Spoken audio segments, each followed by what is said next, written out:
Hello, this is Rashid. आपका स्वागत है इस प्यारे से प्लेटफॉर्म बायोफिजिक्स पे। और आज हम डिस्कस करने वाले हैं जो अर्लियर क्लास में हमने किया था, जो कैरेक्टरिस्टिक्स पढ़ रहे थे, विशेषता पढ़ रहे थे कि जीव किसे कहते हैं। जहाँ पर हमने पिछले क्लासेस में किया था कि किसी जीव को आखिर जीव क्यों कहते हैं, सजीव क्यों कहते हैं, निर्जीव क्यों नहीं कहते हैं। तो कुछ बातों के आधार पर उसको सजीव कहते हैं। जैसे एग्जाम्पल हमने देखा था, उसके अंदर वृद्धि होना यानी उसका साइज का बढ़ना। दूसरा, उसके अंदर चयापचयन होना यानी उसके सेल के अंदर फैट का बनना, कार्बोहाइड्रेट का बनना, वसा का बनना। इन सब चीज़ों का जो अभिक्रिया होता है उसके सेल के अंदर, ये सब चीज़ों को क्या कहते हैं? चयापचय कहते हैं, मेटाबॉलिज्म कहते हैं। फिर उसके बाद हमने देखा महसूस करने का क्षमता होना, उसके अंदर बुढ़ापा होना, फिर उसके अंदर मृत्यु होना। ये सब चीज़ें सजीव के अंदर होती है, निर्जीव में देखने को नहीं मिलता है। जिसमें से हमने कुछ बातों को अच्छे से डिटेल वाइज स्टडी कर लिया था। आज आज हम डिस्कशन करने वाले हैं जो पिछले क्लास में हमने जहाँ तक क्लास को ऑफ किया था। कल आज हमारा टॉपिक है डेथ। डेथ जो है, ये डेथ बड़ा ही प्यारा सा एक टॉपिक है। डेथ को इसलिए समझना ज़रूरी है क्योंकि ये भी एक क्या है, आपका विशेषता है। विशेषता किसकी विशेषता है? जीव की विशेषता है, पहली चीज ये। यानी जिसने जन्म लिया है उसको मरना भी है। तो डेथ को यानी मृत्यु को, इसको हिंदी में हम कह सकते हैं मृत्यु। इसको दो रूप में समझेंगे। सबसे फर्स्ट देखिए और उसके बाद से फिर सेकंड की बात करेंगे। जैसे यहां पर एज फॉर एग्जांपल हम अगर कहें, एक को कहते हैं क्लिनिकल डेथ। इसको कह दिया हमने क्लिनिकल डेथ कह दिया। जैसे क्लिनिकल मृत्यु, क्लिनिकल मृत्यु।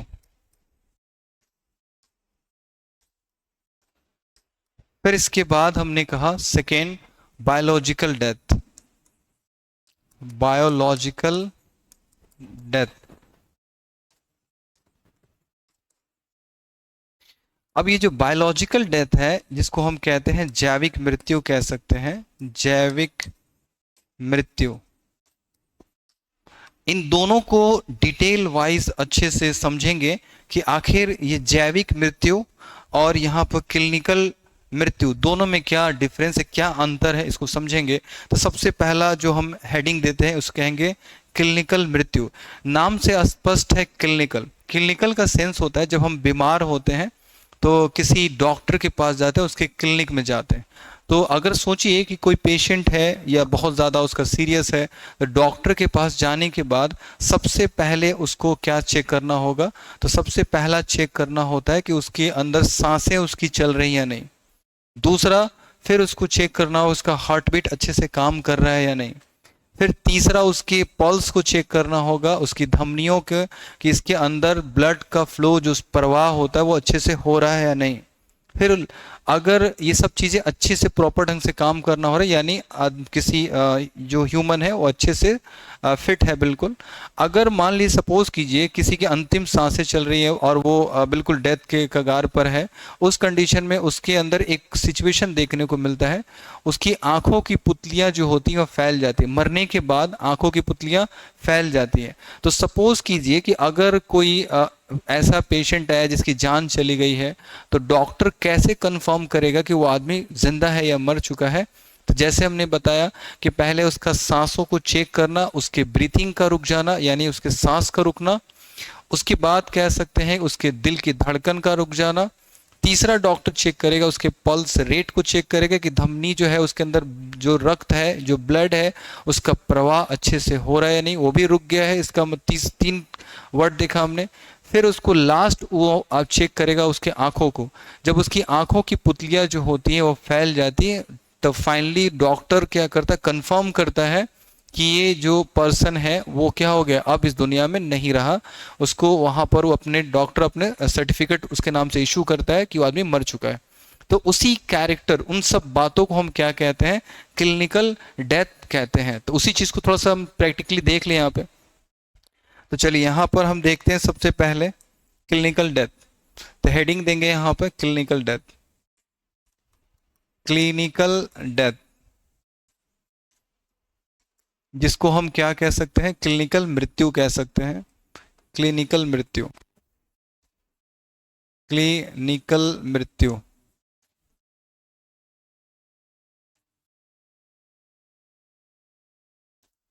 अब सवाल ये आता है, जब हम क्लिनिकल मृत्यु की बात करेंगे तो इसमें सबसे पहला हमने कौन सा वर्ड देखा, तो पहले कह सकते हैं इसको स्टॉप ब्रीथिंग,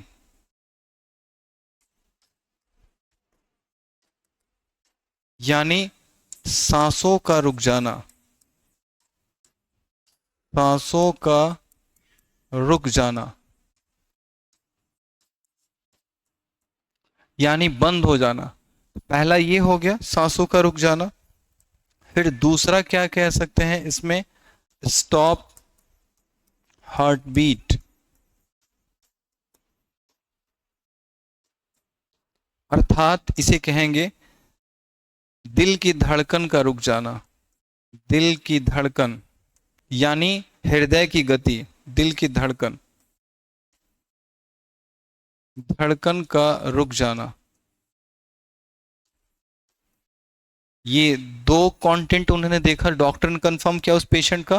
फिर थर्ड चेक करेगा उसके पल्स को, तो अगर पल्स भी बैठ गया है, स्टॉप पल्स रेट,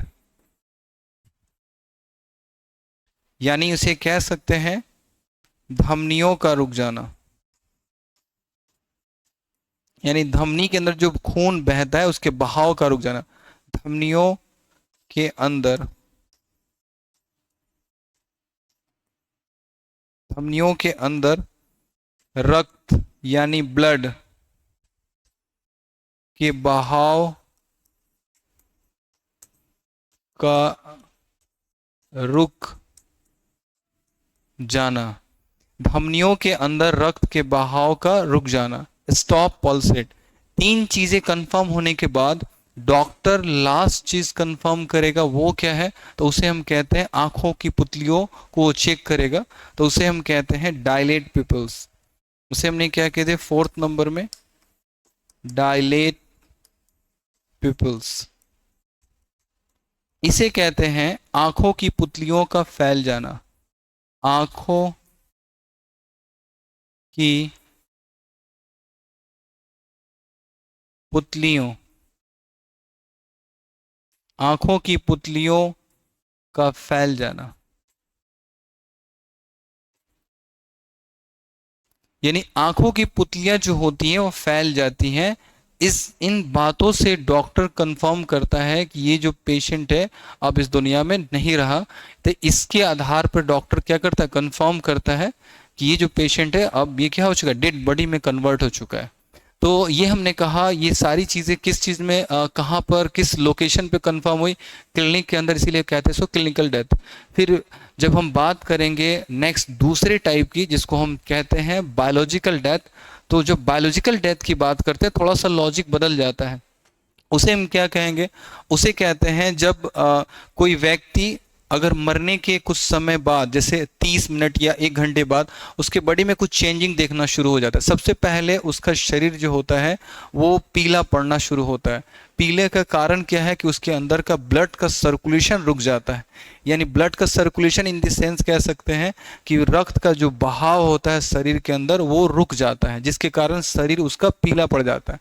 तो डॉक्टर उस अपने लैंग्वेज में क्या कहेगा, उसे कहेगा यह अवस्था जो है उसे हम क्या कहते हैं, पैलोर मोर्टिस कहते हैं। नाम अंग्रेजी है लेकिन हिंदी में भी हम सेम कहेंगे पैलोर मोर्टिस।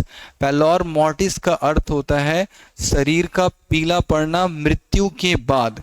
तो ये चीजें आप डायरेक्ट से देख कर भी बता सकते हैं कि इंसान मर चुका है, क्योंकि उसका शरीर जब पीला पड़ जाता है मरने के बाद तो देख के पता चलता है कि काफी समय हो चुका है, 1 घंटा 2 घंटा गुजर चुका है। चलिए अब इसके बाद हम कह सकते हैं यहाँ पे कि नेक्स्ट हेडिंग हमारा क्या है, बायोलॉजिकल डेथ। इसे कहा हमने बायोलॉजिकल डेथ।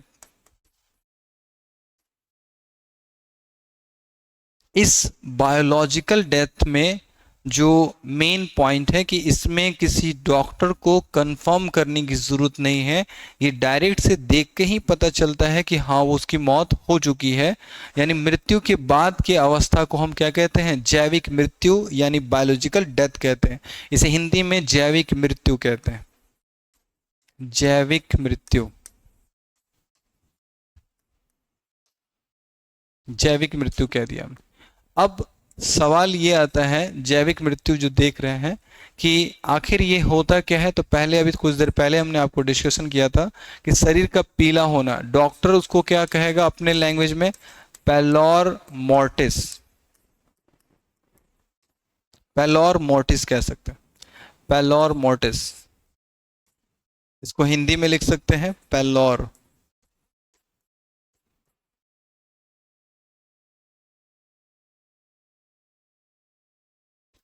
पैलोर मोर्टिस।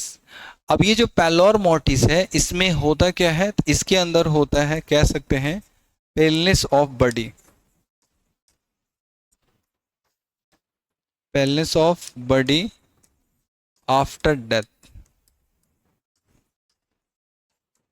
मरने के बाद शरीर का जो रंग होता है वो पीला पड़ जाता है, वो मृत्यु के बाद होता है। यहां पर लिख सकते हैं इसको,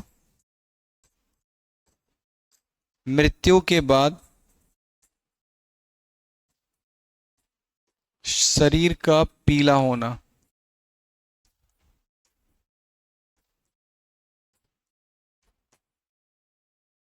यानी इसके अंतर्गत हम क्या कह सकते हैं, अगर शरीर का पीला पड़ना होगा तो उसका सेंस है कि उसके अंदर खून का जो बहाव है वो रुक चुका है।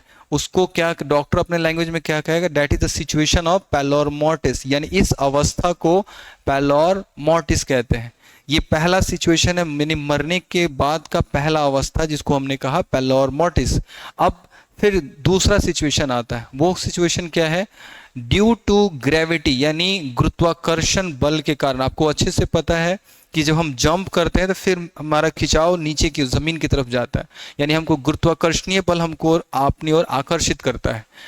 तो इस यही रीजन हमारे शरीर के साथ होता है। जब इंसान मर जाता है तो ग्रेविटी जो होता है, गुरुत्वाकर्षण बल, उसके खून को सबको निचले हिस्से में खींच के लेके चला जाता है। यानी खून जो होता है निचले हिस्से में जमा होना शुरू हो जाता है, ड्यू टू किसके, गुरुत्वाकर्षण बल के कारण। सोचिए, वो ग्रेविटेशनल फोर्स जो है, गुरुत्वाकर्षणीय बल, शरीर पर भी लागू होता है। मरने के बाद खून के बहाव को सारे एक जगह इकट्ठा करना शुरू करता है।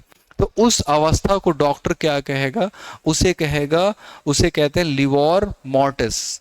तो उसे हम हेडिंग देंगे यहां पर, livor mortis. Second number, that is the type of, ये भी किसका प्रकार है, जैविक मृत्यु का।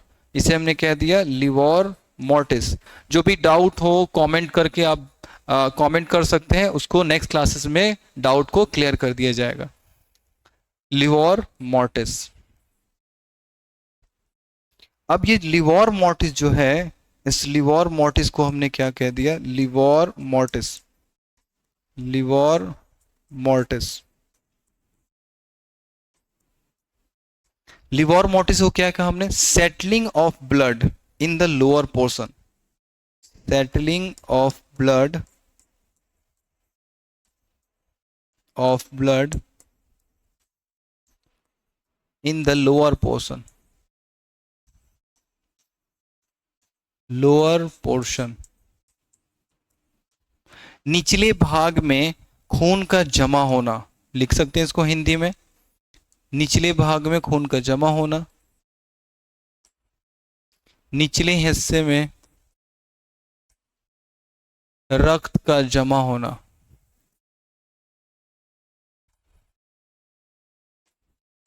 क्योंकि इंसान जब मर जाता है तो मरने के बाद खून का जो बहाव होता है उस पर गुरुत्वाकर्षण का पूरा प्रभाव होना शुरू हो जाता है, जिसके कारण सारा खून को खींचकर शरीर के निचले हिस्से में ऑटोमेटिक जाना शुरू हो जाता है। क्योंकि वहां पर सर्कुलेशन यानी परिसंचरण तंत्र बंद हो जाता है इंसान के मरने के बाद। तो इसीलिए कहा हमने कि उसको, इस अवस्था को क्या कहते हैं, लिवोर मोर्टिस। फिर से समझिए दो चीजों को। हमने कहा मरने के बाद अगर शरीर, पहली बार शरीर का जो अवस्था होता है उसको हम पैलोर मोर्टिस कहते हैं, डॉक्टर उसको पैलोर मोर्टिस कहेगा। वो फर्स्ट स्टेज आफ्टर डेथ उसको कह सकते हैं। उसमें शरीर का जो, कैसे पहचानेंगे कि ये अवस्था, ये सिचुएशन पैलोर मोर्टिस का है, तो इसको कहेंगे हम क्या, तो इसे कहेंगे कि शरीर का पीला हो जाना।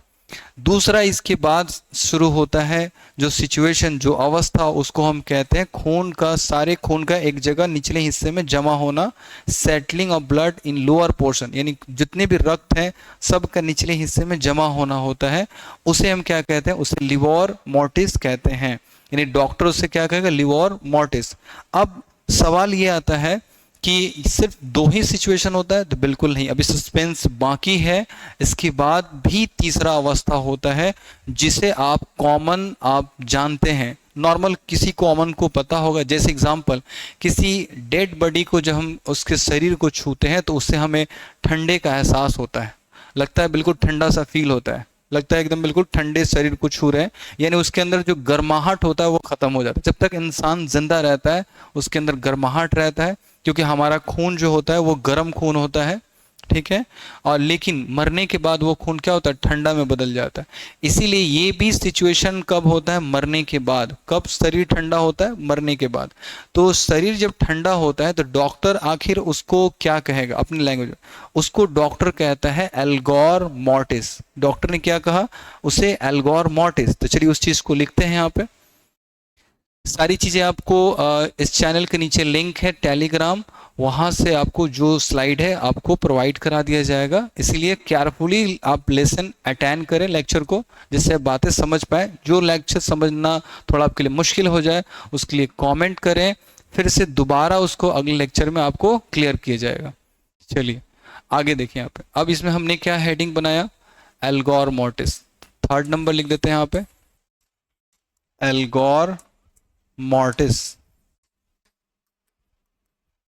अब ये जो एल्गोर मॉर्टिस है इसे हम कह सकते हैं यहां पर एल्गोर मॉर्टिस, एल्गोर मॉर्टिस, एल्गोर मॉर्टिस।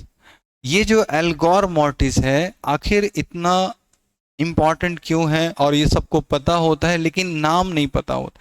जैसे किसी इंसान का शरीर अगर बहुत ठंडा हो चुका है, तो इससे हम कह सकते हैं कि वो इंसान के अंदर क्या है, यानी या तो अगर फिट है आदमी, उसके अंदर सांसें चल रही हैं, फिट ठंडा है, यानी कोई डिजीज हो सकता है। लेकिन इंसान मर चुका है, उसमें शरीर ठंडा है, यानी कह सकते हैं पूरी तरह से जान उसके अंदर से निकल चुकी है। तो हमने उस अवस्था का नाम क्या रख दिया? उसे कह दिया एल्गोर मॉर्टिस कह दिया।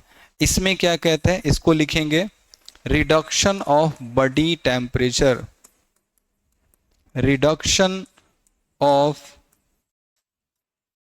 Body temperature.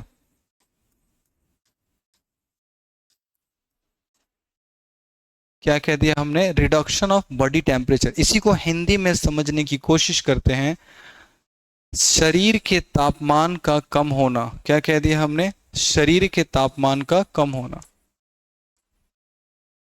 शरीर के तापमान,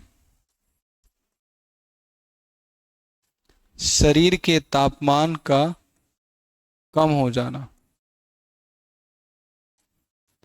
कम हो जाना, अर्थात इसको कह सकते हैं अर्थात ठंडा हो जाना, ठंडा हो जाना। सभी को फेयर अच्छे से करेंगे, क्योंकि ये टॉपिक जो है सबके लिए इम्पॉर्टेंट है। जब तक आप आगे लाइफ में कुछ ना कर लें तब तक ये आपके लिए सबसे कीमती गिफ्ट है, जो चीज़ें यहाँ पे लेक्चर में आपको प्रोवाइड कराई जा रही है। अब दूसरा चीज़ हमने कहा कि शरीर के तापमान का कम हो जाना अर्थात ठंडा हो जाना, जिसको हमने क्या नाम दिया, या डॉक्टर क्या कहेगा? उसको एल्गोर मॉर्टिस कहेगा। अब मरने के बाद तीन हमने टॉपिक देख लिया। शरीर का पीला होना, डॉक्टर क्या कहेगा? पैलोर मॉर्टिस। शरीर का क्या हो, उसके बाद से हमने क्या देखा? खून का निचले हिस्से में जमा हो जाना मरने के बाद, उसको लिवर मोर्टिस डॉक्टर का कहना होगा। थर्ड जो होता है उसमें कहा हमने बॉडी का ठंडा हो जाना, तापमान, शरीर के तापमान का गिरना, उसे क्या कहते हैं? उसे हम कहते हैं एक प्यारा सा नाम जिसको कहते हैं हम लोग एल्गोर मॉर्टिस। अब फाइनली लास्ट पड़ाव की ओर जाएंगे, इसके बाद से ये जैविक मृत्यु को ओवर करेंगे। तो हमने कहा ये जो फोर्थ एंड लास्ट जो बायोलॉजिकल जो डेथ है, जैविक मृत्यु, उसको क्या कहते हैं? उसे कहेंगे रिगोर मोर्टिस, रिगोर मॉर्टिस कह दिया हमने, इसको लिख सकते हैं यहाँ पर रिगोर मॉर्टिस।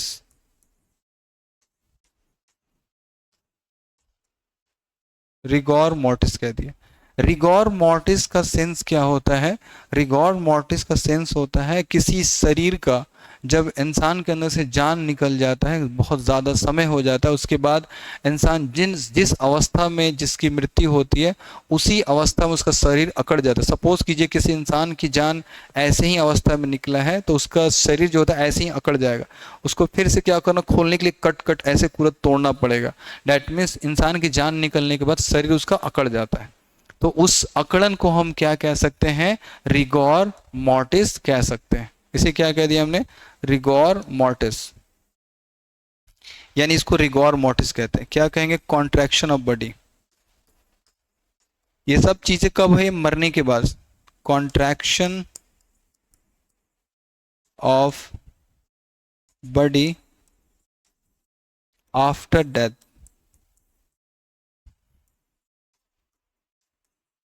यानी मरने के बाद शरीर का अकड़ जाना क्या कहलाता है? रिगोर मॉर्टिस कहलाता है। तो अब आप डॉक्टर के लैंग्वेज को आपने अच्छे से क्लियर कर लिया और अच्छे से समझा कि मृत्यु का भी इतना सारा वैरायटी होता है, जो ये थोड़ा सा डीप कंटेंट हो जाता है, जो आप सबके लिए आगे चल के बहुत ज़्यादा इंपॉर्टेंट हो जाता है।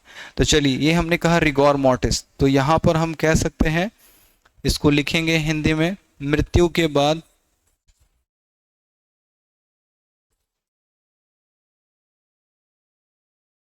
शरीर का अकड़ जाना। शरीर का अकड़ जाना, अकड़ जाना। ये हो गया एक मेन, सबसे ज्यादा इंपॉर्टेंट आपके लिए चार टाइप जैविक मृत्यु का, बायोलॉजिकल डेथ का। जिसके बाद आप बातों को आपने समझा, अच्छे से डीप लेवल में समझा कि आखिर जो है ये सब चीज़ें आफ्टर डेथ होती हैं, और डॉक्टर डेथ होने के बाद कौन कौन सा वर्ड कब यूज़ करता है उसको भी हमने बारीकी से समझ लिया। सबसे पहला समझा हमने पेलोर मॉर्टिस, जिसमें शरीर पीला हो जाता है। इसके बाद लिवोर मॉर्टिस, जिसके अंदर खून जो होता है निचले हिस्से में जमा हो जाता है ड्यू टू ग्रेविटी। ग्रेविटी यानी गुरुत्वाकर्षण बल के कारण हो जाता है ऐसा। फिर हम कहा हमने कि थर्ड नंबर जो था तापमान का कम हो जाना, जिसको हमने कहा था एल्गोर मॉर्टिस। एंड लास्ट जिसको कह सकते हैं हम लोग रिगोर मॉर्टिस, जिसमें शरीर अकड़ जाता है। ठीक है, तो हमने सारी बातों को अच्छे से क्लियर कर लिया। अब चलिए आगे की बात करते हैं। इतना जानने के बाद अब फाइनली हम लोगों ने कैरेक्टरिस्टिक्स को ख़त्म कर दिया, यानी विशेषता को ख़त्म कर दिया। इतना समझ हमने डेवलप कर लिया जिससे हम पता कर पाए, आपसे अगर क्वेश्चन किया जाए कि जीव किसे कहते हैं, तो आसानी से आप आंसर लिख सकते हैं कि निम्नलिखित बातों के आधार पर हम किसी को सजीव कहते हैं। यानी निम्नलिखित बातों के आधार पर किसी सजीव कहेंगे जो निर्जीव से अलग हो जाता है। कौन कौन सी बातें हैं? तो जैसे किसी के अंदर वृद्धि होना, जैसे किसी के अंदर चपाप चयन होना, जैसे किसी के अंदर चेतना यानी महसूस करने की क्षमता होना, उसके बाद जैसे किसी के अंदर प्रजनन होने की क्षमता होना, किसी के अंदर बुढ़ापा आना, मृत्यु। इन सब बातों के आधार पर हम क्या कह सकते हैं? उसको सजीव कह सकते हैं। जो आप आसानी से थ्योरेटिकल आंसर भी इसका लिख सकते हैं ऑब्जेक्टिव के साथ साथ। अब फाइनली हम लोग इतने कॉन्सेप्ट को डेवलप करने के बाद अब उस पड़ाव पर पहुंचा हमने कि अब हम समझने की कोशिश करेंगे कि जीव जो होता है, वो जीव हमारे इस धरती पे आखिर कितना है, और टोटल डाइवर्सिटी यानी उसकी विविधता कितनी होती है। अब हमारा टॉपिक है डाइवर्सिटी, यानी जो जीव की विविधता है वो कितनी होती है, उसको देखेंगे हम। तो चलिए आइए नेक्स्ट टॉपिक की ओर। अब हम करते हैं नेक्स्ट पड़ाव, हमारा आज का नेक्स्ट टॉपिक, जिसको हमने लिखा डाइवर्सिटी ऑफ ऑर्गेनिज्म। इसको कह सकते हैं हम लोग डाइवर्सिटी ऑफ ऑर्गेनिज्म।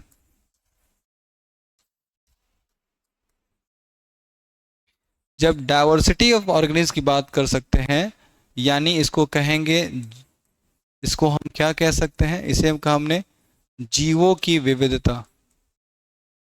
जीवों की विविधता। अब ये आखिर है क्या जीवों की विविधता? तो इसके लिए सबसे पहले आपको समझना होगा कि जीव तो आपने समझ लिया, जीव किसे कहते हैं? जिसके अंदर श्वसन करने की क्षमता है, प्रजनन करने की क्षमता है, जिसके पास वृद्धि शरीर होता है, जिसके अंदर महसूस करने की क्षमता है, जिसके अंदर बुढ़ापा आता है, जिसके अंदर मृत्यु होती है, उसको हम सजीव कहते हैं, उसको जीव कह सकते हैं। इतनी बात कॉन्सेप्ट क्लियर हो चुका है। अब आखिर कितने तरह के जीव इस धरती पर पाए जाते हैं, उसकी विविधता कितनी होती है, वो सबका डिस्कशन करेंगे। ओवरऑल अगर हम अपने कॉन्सेप्ट की बात करें तो टोटल 13 to 14 मिलियन, 13 से 14 मिलियन जीव इस धरती पर पाए जाते हैं।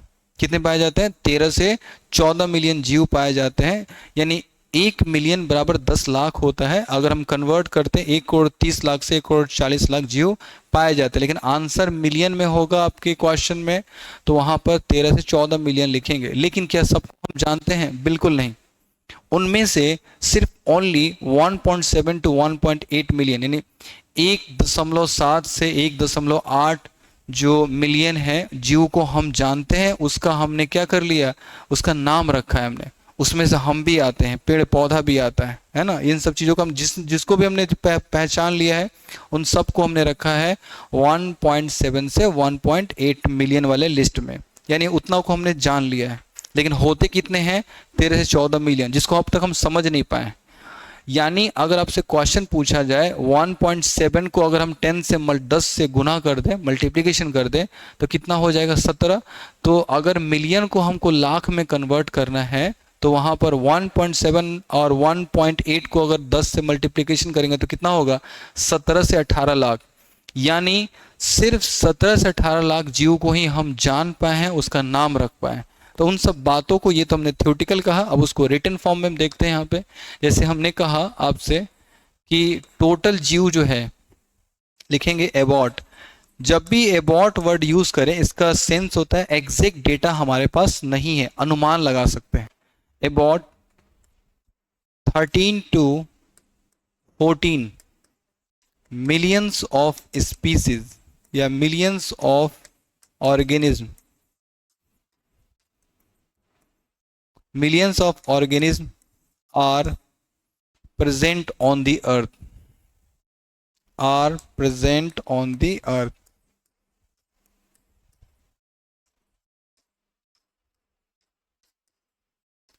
ये लॉजिक समझ लिया हमने कि 13 से 14 मिलियन जीव क्या होते हैं? पाए जाते हैं इस धरती पे।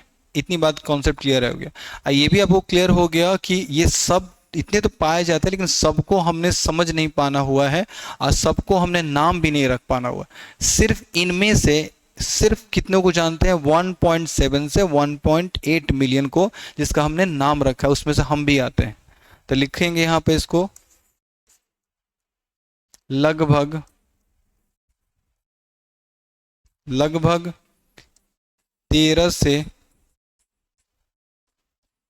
14 मिलियन, लगभग 13 से 14 मिलियन जीव इस धरती पे पाए जाते हैं।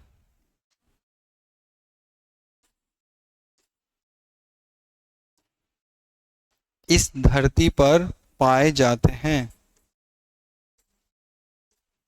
पाए जाते हैं।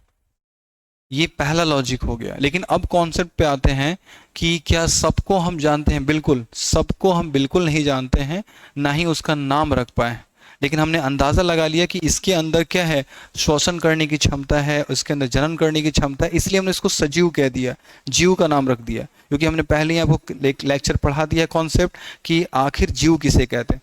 तो उन बातों के आधार पर इसको सजीव तो कहा गया, लिविंग तो कहा गया, ऑर्गेनिज्म तो कहा गया, लेकिन नाम रखना अभी तक इम्पॉसिबल, क्योंकि हम समझ नहीं पाए कि वो आखिर प्लांट है कि एनिमल है, क्या है। हम इसको अभी तक खोज नहीं कर पाए, विज्ञान इतना डेवलप नहीं हो पाया। इससे हमने देखा कि आखिर इतने जीव पाए जाते हैं, तो कितनों को हमने आइडेंटिफाई यानी पहचान कर लिया है। तो उसके लिए हम यहाँ पर एक वर्ड लिखेंगे। क्या लिखेंगे? Out of them. देम का सेंस क्या हो गया? 13 to 14 मिलियन। उनमें से कितना? Out of them only 1.7 to 1.8 million, 1.7 to 1.8 million of species या of organism, of organism, of organism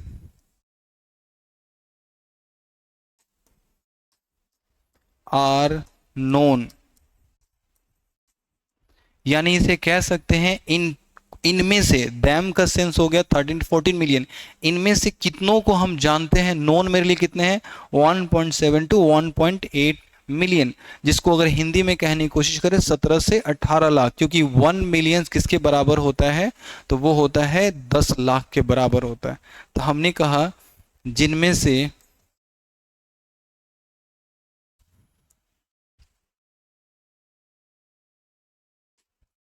जिनमें से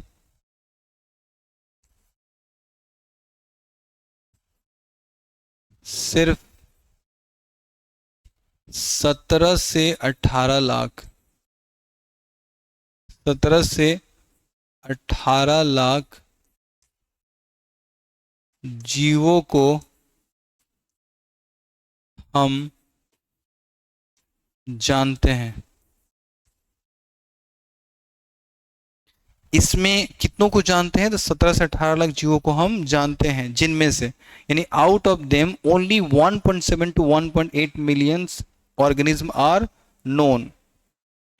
अब मैटर यहां पर ये आया कि आखिर चलिए सारी बातें हमने देखा कि डाइवर्सिटी यानी वैरायटी जो होता है उसमें देखा कि 13 से 14 मिलियन जीव है यहाँ पर, जिसके अंदर सारा कैरेक्टर देखने को मिला। विशेषता कौन से मिला, यानी उसके अंदर श्वसन देखने को मिला, प्रजनन देखने को मिला, उसके अंदर महसूस करने की क्षमता मिला, बुढ़ापा मिला, यानी वो सारी बातों को देखने को मिला जो किसी सजीव के अंदर मिलता है।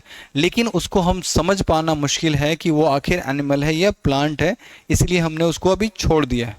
लेकिन उसमें से जिसको हमने समझ लिया है उसको हम कितनों, उसका डेटा क्या है, 1.7 से 1.8 मिलियन, यानी 17 से 18 लाख यहाँ पे कह सकते हैं, जो यहाँ पर डेटा आपके सामने मेंशन किया गया है। अब सवाल यहाँ पर ये आता है कि आखिर ये जो 17 से 18 लाख जो जीव है उसमें कौन कौन सी विविधता होती, उसमें कौन सा जीव है जो सबसे पहले आया, हम जो हैं हम कब आए, प्लांट कब आया, उसकी बात करेंगे। अब थोड़ा सा लॉजिक का थोड़ा सा ट्विस्ट, क्योंकि अब थोड़ा सा क्यूरियोसिटी और आपका बढ़ गया होगा, आपका सोचने समझने का जो कैपेसिटी वो और बढ़ जाएगा। क्यों, अब आपके अंदर क्यूरियोसिटी आ चुका होगा, आखिर इतने सारे जीव होते हैं तो आखिर वो वैरायटी क्या है, उसके अंदर विविधता कैसी होती है, वो भी देखेंगे। तो चलिए उसके लिए हम लोग चलते हैं आगे की ओर। आई होप सो ये सारी चीज़ें आपको क्लियर हो गया। चलिए अब नेक्स्ट की ओर देखते हैं यहाँ पर। अब यहाँ पर डाइवर्सिटी को समझने के लिए पहले आपको समझना होगा इसके इवोल्यूशन को। तो यहाँ पर हमने एक हेडिंग दिया है इवोल्यूशन। किसके इवोल्यूशन को, इवोल्यूशन ऑफ ऑर्गेनिज्म। अब यहाँ पर इवोल्यूशन ऑफ ऑर्गेनिज्म को समझ रहे हैं, क्योंकि आपको बता दें कि आपका जो चैप्टर है लिविंग वर्ल्ड, उसमें इसी बात को समझना है। जो चैप्टर का नाम जीव जगत है, जीव होते हैं तो क्या है, कितने वैरायटी के होते हैं, आखिर उसको कैसे सजा कर रखा जा सकता है, इन्हीं सब बातों के साथ ये चैप्टर होगा फिनिश। तो सबसे पहला हमने कॉन्सेप्ट क्लियर किया कि जो इवोल्यूशन ऑफ ऑर्गेनिज्म का मतलब ये है कि आखिर जीव जो है पहले कौन सा आया। इवोल्यूशन का मतलब होता है विकास। विकास जो है 1-2 दिन या 1-2 महीना या 1-2 साल में नहीं होता है, या 10 साल 20 साल में नहीं होता। विकास जो होता है, इवोल्यूशन जो होता है, सैकड़ों साल लग जाता है। तो जो सबसे पहला अगर हम बात करें इस धरती पर जो आने वाला जीव है वो हम नहीं है, ना ही कोई प्लांट है, ना ही कोई अदर एनिमल है। तो फिर वो कौन है, वो एक ऐसा मेंबर है जो मेंबर उसको आंखों से देखना मुश्किल है, और उसको देखने के लिए हमें माइक्रोस्कोप का इस्तेमाल करना पड़ेगा। बिल्कुल आपने अंदाज़ा, बिल्कुल आपका सही है, आपने आई होप सो अंदाज़ा लगा लिया होगा कि वो मेंबर कौन है। चलिए तो पहले यहाँ पर समझते, इसको जरा हिंदी कह देते हैं, जीवों का विकास। तो आपने अब तक अंदाज़ा लगा लिया होगा कि आखिर वो कौन सा मेंबर है जो जिसको हम आंखों से नहीं देख सकते हैं, लेकिन दुनिया में सबसे पहले आया। ना हम आए थे, ना प्लांट आया था, लेकिन वो आया था। राज उसी का था। जब धरती बना, जब पहली बार सूरज का बनना हुआ, अपने अर्थ का बनना हुआ, उसके बाद उसमें उस पहली बार जीवन पनपा, तो जीवन के रूप में पहली बार जो जीव इस धरती पर अपना डेरा जमाना हुआ, उस जीव का जो नाम है एक बहुत ही प्यारा सा, एक खूबसूरत सा नाम, जिसको हम कहते हैं बैक्टीरिया। आई होप सो आप में से बहुत ने इसका अंदाज़ा लगा लिया होगा कि आखिर ये कौन सा जीव है। तो उसे हमने कह दिया बैक्टीरिया। ये जो है ये धरती पर आने वाला पहला जीव है, जीव पहला है। सोचिए, इससे हम अंदाज़ा लगा सकते हैं कि धरती पर सबसे जब पहली धरती जब बना होगा, उसमें जीव जो डेवलप हुआ वो जीवाणु यानी बैक्टीरिया था। एक चीज़ और अंदाज़ा आपको इस तरह सोचने के लिए थोड़ा सा और क्यूरियोसिटी बढ़ा देते हैं। जब धरती बना उस समय ऑक्सीजन की क्वांटिटी आज के कंपेयर में बहुत कम था, लेस देन 5%।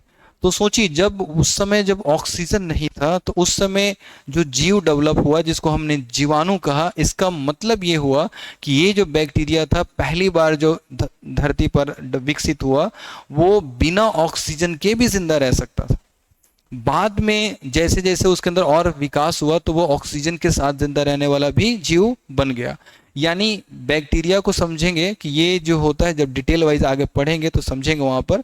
इसको सेकेंड चैप्टर में इसका पूरा डिटेल पढ़ना है आपको कि बैक्टीरिया जो होता है वो ऑक्सीजन के साथ भी जिंदा रह सकता है कुछ मेंबर, और कुछ बैक्टीरिया जो होते हैं वो ऑक्सीजन के बिना भी जिंदा रह सकते हैं। तो सबसे पहला जो बैक्टीरिया आया था वो बिना ऑक्सीजन के जिंदा रहने वाला था, जिसको हम कहते हैं सबसे पुराना जीवाणु, उसका नाम आर्की बैक्टीरिया होता है। उसका क्या नाम है? Archie bacteria. तो फिलहाल ओवरऑल हम यहाँ पर डाइवर्सिटी की बात कर रहे हैं, तो वो टॉपिक आगे का है, हम आगे डिस्कशन करेंगे। तो चलिए यहाँ पर आगे की ओर देखते हैं। तो हमने देख लिया कि ये जो है धरती पर आने वाला सबसे पहला जीव जो है उसको हमने जीवाणु कह दिया, बैक्टीरिया कह दिया। अब बात करते हैं कि आखिर जब जीवाणु के आने के बाद इसके सैकड़ों साल बाद, 500-600 साल या 1000 सालों बाद, इसके अंदर विकास, इवोल्यूशन हुआ, इसके शरीर के अंदर डेवलपमेंट हुआ और इसके शरीर जो है, इसका रूप किसी दूसरे जीव में कन्वर्ट हो गया।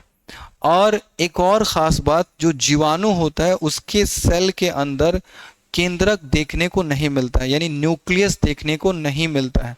तो इसके अगला जो हज़ारों साल बाद जो दूसरा जीव इसी से डेवलप हुआ, इसी से विकसित हुआ, उस जीव के अंदर पहली बार आपको उसके सेल के अंदर केंद्रक देखने को मिला। तो आखिर वो कौन सा ऐसा प्यारा मेंबर है जो जीवाणु के बाद इस धरती पर डेवलप हुआ? तो उसे हम क्या कह सकते हैं? उस प्यारे से मेंबर का नाम है प्रोटिस्टा। क्या कह दिया हमने? प्रोटिस्टा कह दिया। अब उसे लिख सकते हैं हम लोग, प्रोटिस्टा। ये हो गया धरती पर विकसित होने वाला दूसरा जीव कह सकते हैं। अब सवाल ये आता है कि ठीक है, दूसरा जीव तो आ चुका है, लेकिन क्यूरियोसिटी और ज़्यादा बढ़ना शुरू हो गया कि हम कब आए हैं, प्लांट कब आए हैं। तो पेशेंस वो भी मिलेगा देखने को। इसके बाद अब डिस्कशन करते हैं कि ये प्रोटिस्टा के बाद आखिर कौन सा मेंबर है जो तीसरे स्थान पर आता है। तो इसके बाद तीसरे स्थान पर इसके ठीक हजारों साल बाद एक नया मेंबर विकसित हुआ, जिस मेंबर को हम कहते हैं कवक। उसे कवक कहते हैं हिंदी में, इंग्लिश में फंजाई कहते हैं उसको। ये मेंबर जो है, ये जैसे आप मशरूम खाते हैं, ये मशरूम किसका प्रकार है? तो ये कवक का प्रकार है। कवक के प्रकार को ही मशरूम कहते हैं। बहुत सारे मेंबर होते हैं इसके। जैसे किसी ब्रेड को देखिएगा, या रोटी समझ लीजिए, रोटी ले लेते हैं। नॉर्मली रोटी के टुकड़े को थोड़ा सा तोड़ेंगे, उस पर थोड़ा सा पानी छिड़केंगे, और छिड़कने के बाद किसी अंधेरे घर के अंदर किसी कोने में फेंक देंगे। उसको 2-3 दिन बाद जब उसको देखेंगे, उसको उठाएंगे, तो उसके ऊपर व्हाइट रंग का रस्ट लग जाता है। व्हाइट रंग का उस पर देखेंगे जाल के जैसा लग जाता है। वो एक्चुअल में जो व्हाइट लगा हुआ है वो क्या है? एक कवक ही है, इसको राइजोपस कहा जाता है। ठीक है, क्या कहेंगे उसको? राइजोपस कहेंगे। उसका निक नेम ब्रेड मोल्ड होता है। कौन सा होता है? ब्रेड मोल्ड कह सकते हैं उसको। यानी ये भी, वो भी कवक का ही प्रकार है। तो ये सारी चीजें डिस्कशन करेंगे अगले चैप्टर में। यहाँ पर ओनली हम डाइवर्सिटी की बात कर रहे हैं कि वैरायटी जीवों के अंदर कौन कौन सी है। तो हमने यहाँ पर फंजाई को देख लिया। अब डिस्कशन करते हैं उस मेंबर के बारे में जो इसके ठीक सैकड़ों या हजारों साल बाद आया इस धरती पे, उसको आखिर क्या कहते हैं? तो ये थर्ड नंबर के बाद आने वाला मेहमान जो है चौथे नंबर पे, वो बड़ा ही प्यारा मेंबर है। क्यों प्यारा है मेंबर? क्योंकि उसको देखने के बाद आपका रिफ्रेशमेंट ज़्यादा बढ़ जाता है। कैसे? क्योंकि हम ऑब्वियस चीज़ है उसी की बात कर रहे हैं, वो जिसको देखने के बाद आपके चेहरे पे स्माइल आ जाता है, जिसका नाम है क्या? पेड़ पौधा। इससे हमको क्या मिलता है? एक फ्रेशनेस हवा मिलता है। तो ये कवक के बाद जो मेंबर आया, उस मेंबर का नाम क्या है? प्लांट। हमने कह दिया प्लांट, कह दिया, इसे कहते हैं पौधा। अब सवाल ये आता है, जब हमने पौधे का नाम ले लिया तो फिर पौधे के बाद इस पौधे के बाद कौन सा मेंबर? ऑब्वियस है कि अब बहुत हुआ इंतजार, इसके बाद जो मेंबर विकसित हुआ इस धरती पे, इसके ठीक सैकड़ों या हजारों साल बाद, जिस मेंबर का नाम है उसे हम कहेंगे क्या? एनिमल, जिसमें हम लोग आते हैं। तो सोचिए, सबसे अंत में आने वाला जीव कौन है? तो वो एनिमल है, यानी हम लोग हैं। हम भी एनिमल ही हैं, क्योंकि हम भी क्या है? दूसरे अपने पोषण के लिए दूसरे जीव पर निर्भर रहते हैं, इसलिए हम एनिमल कहलाते हैं। ऐसा नहीं एनिमल का मतलब हाथ पैर होना जरूरी है। एनिमल होने के लिए ये जरूरी नहीं है। एनिमल होने के लिए जरूरी क्या है? कि हम दूसरे जीव के ऊपर अपने पोषण के लिए निर्भर रहते हैं, उसको हम एनिमल कहते हैं, जंतु कहते हैं। पौधे को पौधा क्यों कहा जाता है? उसके पीछे का रीजन है क्योंकि वो क्या करता है? वातावरण से क्या करता है? अपने भोजन को बना लेता है। उसको दूसरे जीव पर निर्भर रहने की आवश्यकता नहीं है। जैसे वो क्या करता है? अपने वातावरण से, धूप से, सनलाइट से उसने CO2 को कलेक्ट किया, उसके बाद से अब मिट्टी की मदद से अपने जड़ से उसने पानी को कलेक्ट करके, दोनों के कॉम्बिनेशन से, दोनों के मिलान से क्या बना? ग्लूकोज। जो ग्लूकोज अपने पोषण के रूप में वो इस्तेमाल करता है। ठीक है, अब ये फाइनली हमने सब चीज को देख लिया, जिसमें से अब आपको थोड़ा सा सिलेबस को समझा दें। ये तीन जो है, इन तीनों का डिस्कशन करेंगे हम चैप्टर नंबर 2 में, बिल्कुल डिटेल वाइज करेंगे। ठीक है, यानी जिसमें बैक्टीरिया, प्रोटिस्टा और कवक आता है, इसको बिल्कुल डिटेल वाइज हम पढ़ेंगे वहां पर चैप्टर नंबर 2 में पढ़ेंगे, जिसको जैविक वर्गीकरण कहते हैं या बायोलॉजिकल क्लासिफिकेशन कहते हैं। यहाँ पर जो 4th नंबर चैप्टर है, उस चैप्टर के अंदर क्या पढ़ेंगे? तो इसमें हमको पढ़ना है सबसे इंपॉर्टेंट सा पार्ट, वो कौन सा मेंबर, ये कौन सा चीज पढ़ना है, इसको पढ़ेंगे चैप्टर नंबर 3rd में पढ़ेंगे, जिसको कहते हैं प्लांट किंगडम। यानी बिल्कुल जीरो से लेकर कि सबसे पहला प्लांट कौन आया, फिर उसके बाद कौन आया, सबसे लास्ट प्लांट कौन आया, उन सबको बिल्कुल डिटेल वाइज यहाँ वहाँ पर पढ़ेंगे, chapter number 3rd। Chapter number जो 4th है, उसमें पढ़ेंगे एनिमल। सबसे पहला एनिमल कौन आया, उसके बाद सबसे लास्ट एनिमल कौन आया, तो वो लोग जीरो से लेके एडवांस तक उसमें सिर्फ एनिमल के बारे में पढ़ेंगे चैप्टर नंबर 4 के अंदर। तो ये तो हमने नॉर्मली सारी बातों को समझ लिया। अब आगे की ओर बढ़ते हैं। तो आपने अब तक सीन समझा, जो अब तक हमारा क्लास हो चुका है। किसी जीव को जीव क्यों कहते हैं, किस आधार पे कहते हैं, ये समझ में आ चुका है। दूसरा, हम कह सकते हैं कि यहाँ पर जीवों की विविधता क्या होती, कितने तरह के जीव हमारे धरती पे पाए जाते हैं, उस वैरायटी को, उस विविधता को भी आपने देख लिया। सबसे पहले कौन आया, सबसे अंत में कौन आया, उसको भी देखा हमने। अब फाइनली बात करते हैं, इस जो जीव होते हैं, उन जीव का जो एक नाम रखा गया है, उस नाम को देखेंगे, तब उसके बाद क्लासेस को और आगे कंटिन्यू करेंगे। तो समझिए इस चीज़ों को।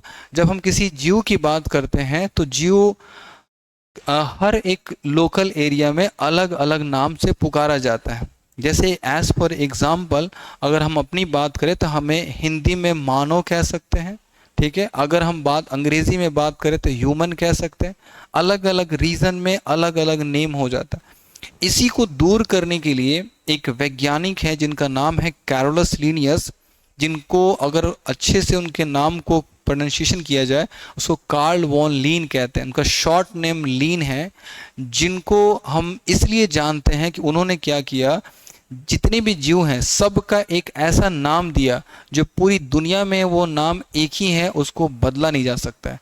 उसे हम कहते हैं साइंटिफिक नेम, वैज्ञानिक नाम कह सकते हैं।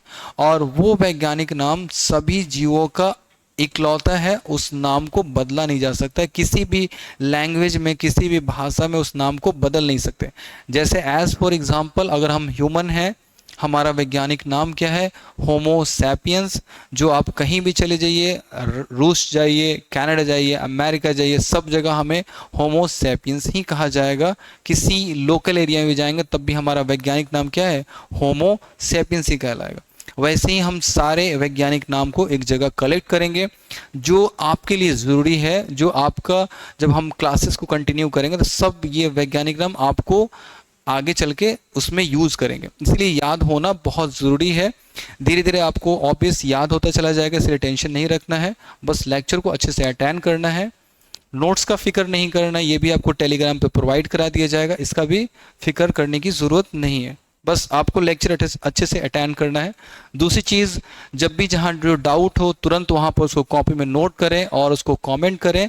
नेक्स्ट क्लासेस में उसको डाउट को क्लियर कर दिया जाएगा। चलिए, तो अब हम टॉपिक को यहाँ पर क्या करते हैं, आगे का एक टॉपिक लिखते हैं, साइंटिफिक नेम।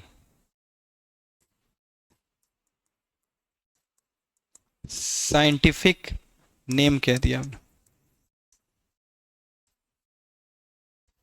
जिसे हम कह सकते हैं, इसको हमने क्या कहा? वैज्ञानिक नाम।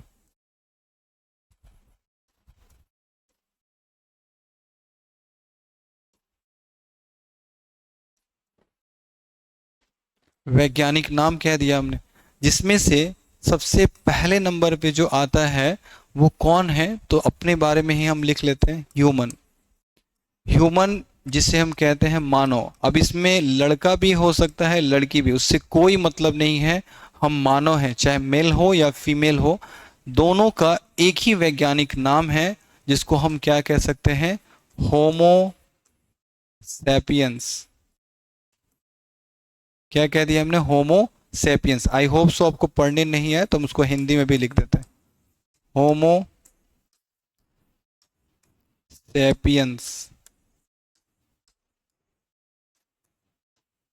ये हो गया होमोसेपियन। उसके बाद इस नाम में एक चीज कॉमन है कि यहाँ जो फर्स्ट लेटर है उसका फर्स्ट लेटर हमेशा कैपिटल होगा। इसके नीचे अंडरलाइन करेंगे।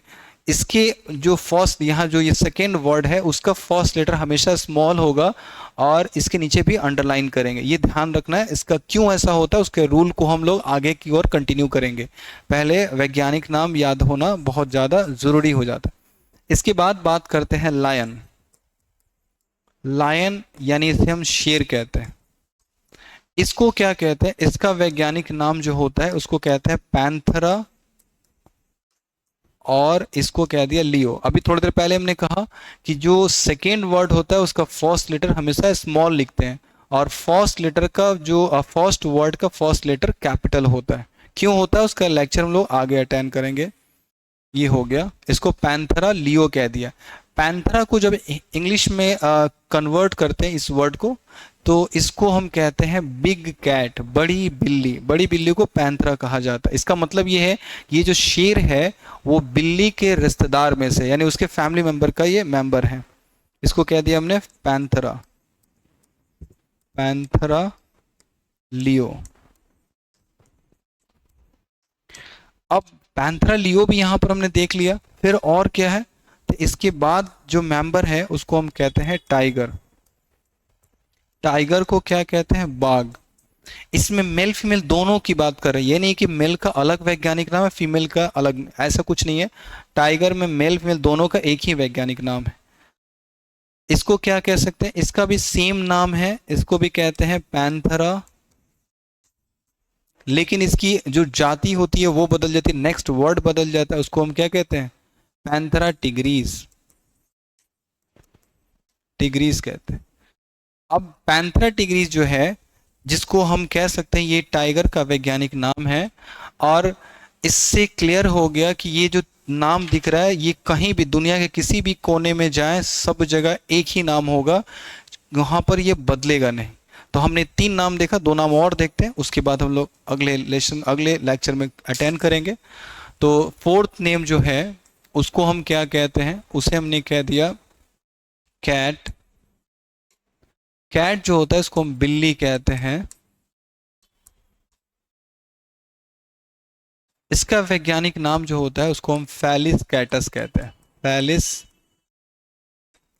कैटस, इसको लिख सकते हैं फैलिस कैटस। फैलिस कैटस। इसके बाद जो 5वें नंबर पे जो आता है उसको कहते हैं डॉग यानी कुत्ता। उसको क्या कहते हैं? उसको कहेंगे कैनिस ल्यूपस। कैनिस ल्यूपस।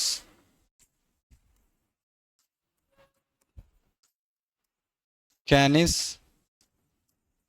ल्यूपस।